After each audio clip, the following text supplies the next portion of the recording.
Welcome to the Rose Life Show. My name is Joseph El Shaddai, and I just want to welcome you all that are watching us. Today we are going to be talking about a very sensitive topic, most especially amongst the young people in Uganda, and that is alcoholism. What is alcoholism in the first place? This is the excessive and repetitive use of alcohol, whereby even the user gets to an extent of being harmed.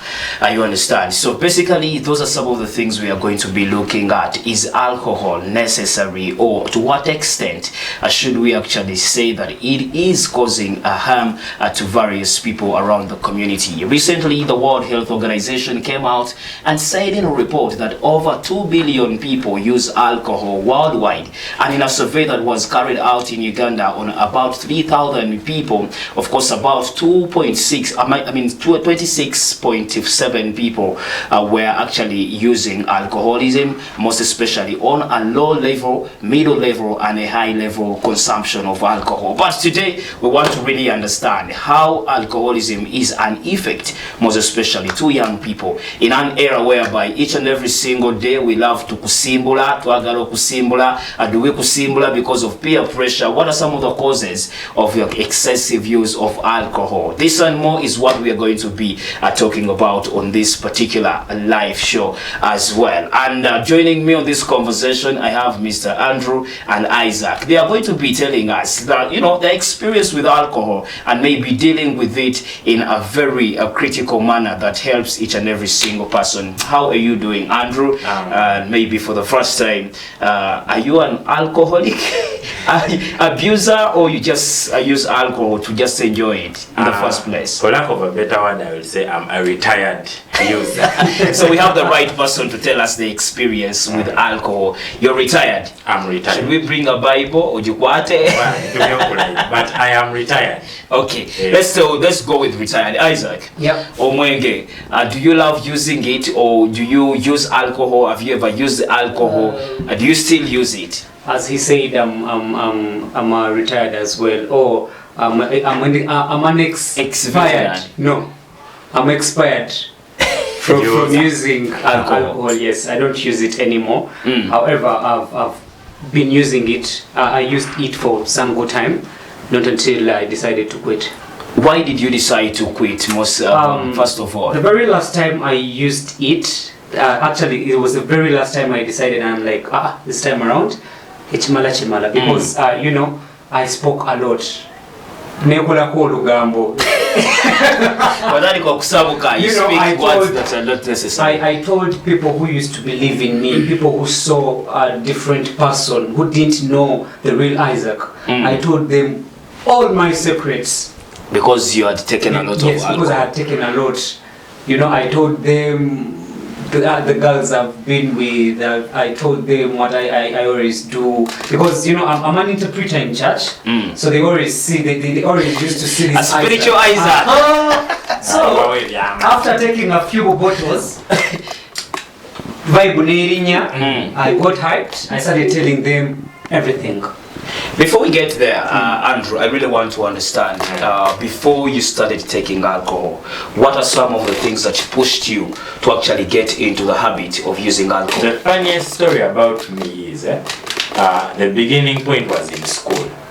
So you have this peer pressure, they bring in, you know, in hostel life, and you're like, I want to try also. You don't want to try because you want to get there, but because you see most of the numbers are doing it, so you're like, let me take a sip. A sip goes into 2 sips. 2 sips, you know, you're getting used. Yeah? Actually, if you don't drink, go off That's what society says. So it went from school. So from school you get retired a little because you are home, you have to be disciplined. So then you start the club life, reunions, get vibe, clubbing, what. So people are having drinks on the table. You won't say all the friends are asking for whiskey, wine, this and you're like, Peka Fanta. No.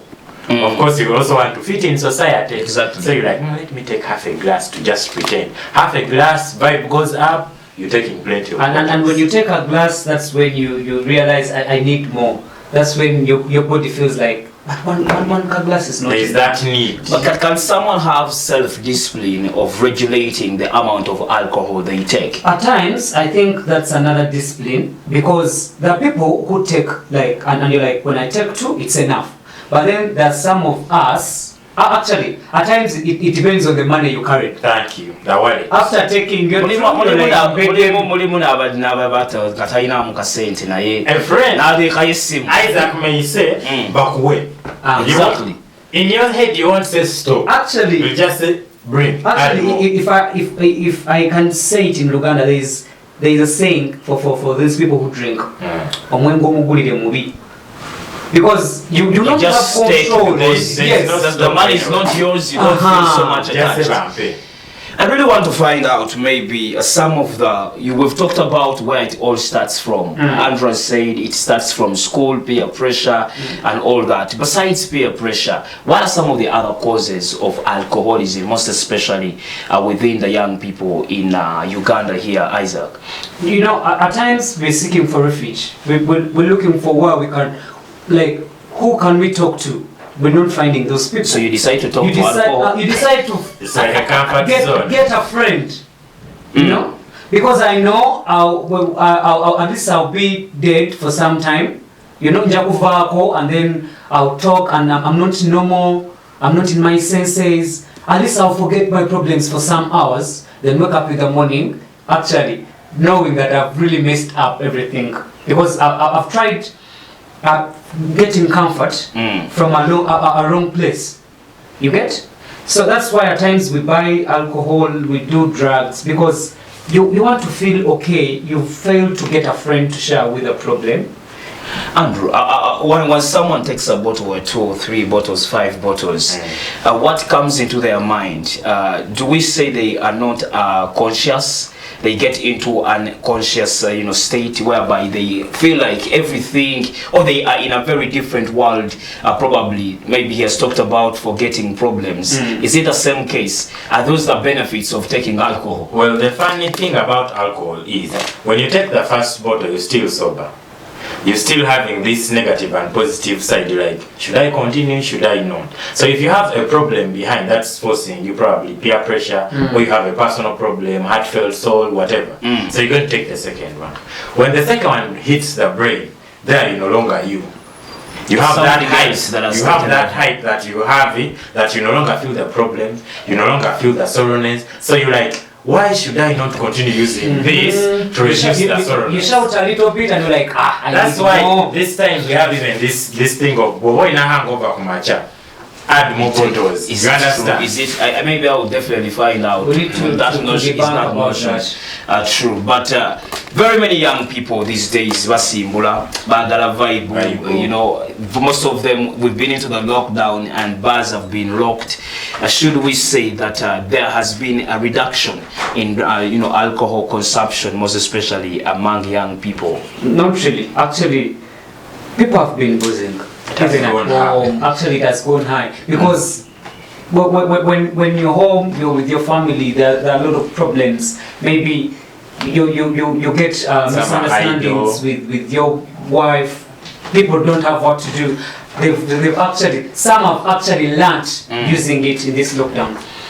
But bars are closed, but then they still sell the alcohol, so it's supply is still there. We've talked so much about the causes and maybe the triggers. I really want to understand, alcoholism is not something that starts off immediately. It's something that is gradual, takes a process. But how and when does someone really understand that maybe I'm getting now into a state whereby I will not control myself, it's now becoming an addiction? Are there some symptoms of alcoholism that someone can look at? Well, to my view, now I look at the youth. You see, when you're drinking, you don't know that you have a problem, because someone may tell you, may just take 2 a day, but on a daily basis. So when do you know that you have a problem? When you're addicted, when you can't go a moment without taking. Can I really understand? Yes. Friends who see me, you can understand, because you can't go a day without taking. At times, and you know it, you can't. You know why I disagree with you at a certain point. That when you take every day, maybe you take with your friends, so you feel it's normal because you're not taking it alone. You know, everyone is taking. There's always this friend of mine, El Shaddai. I'll call and be like, hey, you get? So El Shaddai is there for you. Yeah? So when you take with him, you feel that I'm the only one with a problem. You see? So at times it's really difficult to understand that you're addicted. Not until someone spots and is like, Isaac is now becoming a disgrace to the society. Mostly when we go into our local brews, this one glass you take. There is a lot of friends around, you gather, you take. So the company also that you have won't tell you that you're addicted because they are also taking with you. But probably you get someone off the books to tell you that, Jesus, like you off the limit. Anyway, we're going to take a break. When we come back, we are going to look into some of the effects of alcohol and what alcohol does to someone, and most importantly about someone's life expectancy. And we shall be talking to some experts to give us clear insight on that information as well. Thank you so much. We're still going on with Law's live show. Hey John Mary, what came up to you? I see you have a good story, but your life just feels like a menace. Hey drunk Mary. Welcome back from that break. We're still going on with the Rose Live show here, and today we are talking about alcoholism. Recently, before we went for a break, we had some gentlemen to elaborate and give insight about this particular habit. But joining me on this conversation is Mr. Haidari. He is a medical practitioner. He's going to be able to help us understand what are some of the effects to the individual, and probably what does it do when someone gets so much addicted to alcohol. Mr. Haidari, good to have you on this particular show. And maybe to start off the conversation, alcoholism, when does it become an addiction and what effects does it create? Okay, thank you, Joseph. I'll start Uganda as a country. Of course, we are ranked highly in East Africa. Our consumption per capita is quite high. And when you look at the prevalence of alcoholism in a country, we stand at almost 27%. That is around 3 people in 10 actually taking alcohol. But then when you go to the extreme side, which is alcoholism, that involves a lot of alcohol use disorders. That's how scientifically that's how we term it. Sometimes called as AUD, alcohol use disorders. Now that one stands at a percentage of 10%, at least one. But if you compare to our population, exactly, we're in 40 million plus. But it's also growing, and what has led to that a lot? It's several habits. Of course, some of them are environmental, others are behavioral. Some people may attach it to stress. Now, how does someone get to that alcoholic state? Once you start having that feeling of craving of alcohol, those are some symptoms that are starting now to show up. Exactly. You're having a craving. The other one, you tend to isolate yourself, that sometimes you want to drink alone. Usually, because when you're alone, there will be this control to yourself of saying, maybe I need to stop myself. Sometimes the company can stop you. Then the other one is some people go through depression a lot, and they tend to resort to drinking, and that sometimes it always feels like it will be the best solution to your depression. Yeah, but cravings mainly, once you start experiencing that, to alcohol. And even if you're having health complications, but you feel you can't live without it, there you feel that you're tending towards that side. Young people, most especially of this generation, take alcohol for several reasons, and they might be so much ignorant about the effects that alcohol causes to their bodies, or individual effects. Are there some effects that we can actually look at and say these are being caused by alcohol? Maybe that will reduce in the consumption of alcohol. Yeah, the effects are many. We have those that are physical, we have those that are mental. So, and then there is even that ultimate effect of death. But when you go through to the health ones, Mental wise, of course, someone is going to have some bit of mental instability. When someone is alcoholic, sometimes they cannot perform as they used to perform. Then you're having a lot of fatigue. There is shakiness of the body. Someone who is alcoholic, always your body shakes. There is extreme sweating. You find yourself that you always sweat all the time. Then to the worst, now that one has the beginning end. To the worst end, you are going to have a lot of malfunctioning in the body, like developing of liver disease. There is kidney disease. Then there is also malnutrition, because normally people who are alcoholic, their appetite is on the lower end. They always don't want to eat. Yeah, but also malnutrition can also be on the obesity side, because also alcohol can lead to obesity, that extreme, having excessive gain of fat around. There are several stereotypes that I hear young people actually give to back up their habit of taking alcohol. Some of them say alcohol is maybe good for this, good for this.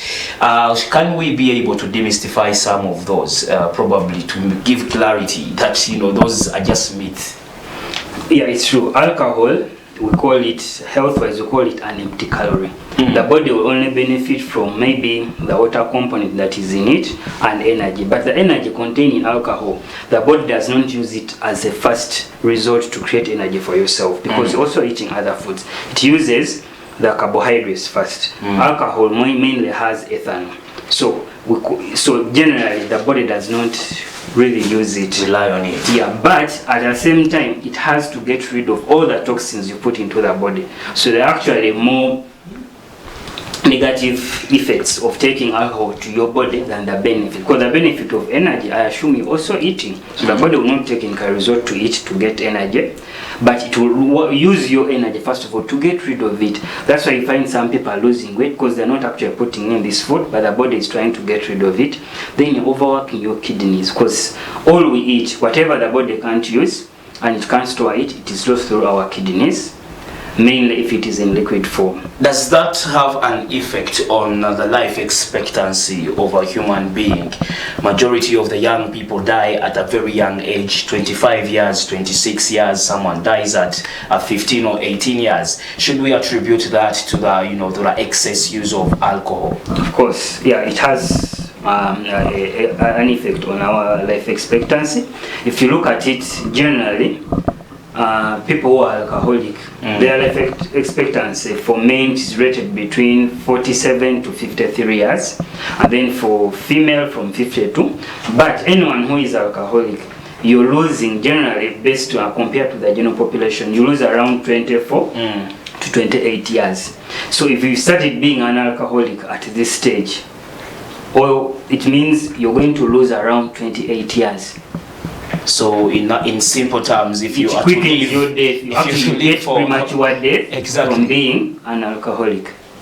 So what could be the perfect solution as a medical practitioner to actually rally a balance between the low use of alcohol to the excess use of alcohol that actually yields to death as something that has gone beyond the expected? Now, I know there are solutions, but one, as a nation, we are facing a challenge that alcohol is socially accepted in our society.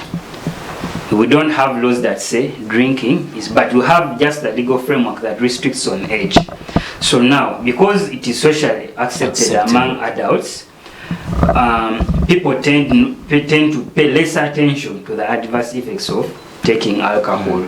Now, managing it becomes hard, because that means some people assume if I got a heart disease, rarely will someone resort back to say, this came from my alcohol use. They always assume it is something else. Now, that's where the challenge is. And even when you see now, at least if a government needs to take center for this, maybe by putting a limit on how much is going to be sold. And also to regulate, we have a lot of informal brewing that happens in the rural areas.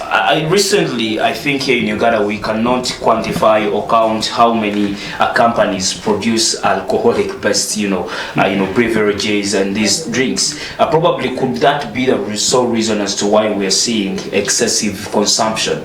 Yeah, that is because first of all, the industry has to be regulated. Fine, something is being done that they're regulating the age group. But now let us also come to the adults. You need to regulate the quantity. That's when it will help. Otherwise, socially people assume I can drink as long as I have my money, and then the local brews, we need to just ban them, because one, you do not know the amount of alcohol that is there, and once that brew happens, there are no lab testing, and that's what actually we had the history. It must have been 2011 where people were dying because they were taking spirits that were locally brewed. It's because the level of alcohol contained in those drinks was so high for the body to handle. As we wind up, Mr. Idari, maybe this information really works for someone who is uptown, but looking at the communities that we live in, upcountry communities, faraway places in the rural areas, does this information get to the grassroots of maybe sensitizing people about the effects and maybe the other reasons as to why they should not take alcohol as much as they should?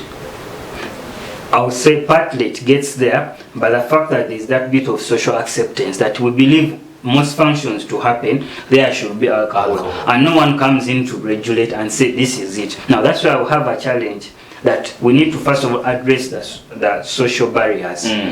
Once people get to understand, because everyone knows alcohol do you this, but the fact that there is no scientific or published information to say that to people down there that this is what should an individual take. Of course, to be scientific, they say if you're taking more than 2 per day, then there you're almost abusing. I would say okay, you're abusing. Exactly. You're taking too much. But if you're taking that every day, then you're driving toward the other direction of getting that disorder of drinking. Yeah, but the issue is with the social acceptance. Exactly. Once you accept that it is part of us, it's hard.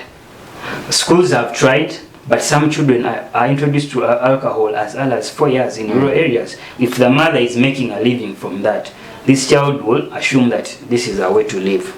Exactly. Even me, I want to. Now, there is no way you're going to produce something you can't test. You cannot test. And the fact that there is no information that is really out there coming on board, because this is more of a sensitive, but socially, we need to open up to that some of the conditions we are having, mostly in terms of the non-communicable diseases, they actually come from alcohol abuse. Well, having looked at all the effects alcohol actually does to individuals, societies, and communities, the Rose Uganda team is actually up for a campaign to advocate for the reduction of alcohol consumption, most especially in young people. You can also join the campaign and be part of this advocacy. But we want to thank you so much for being part of Rose Live Show. We'll look out for our next episode that will be tackling a very pertinent issue around our communities.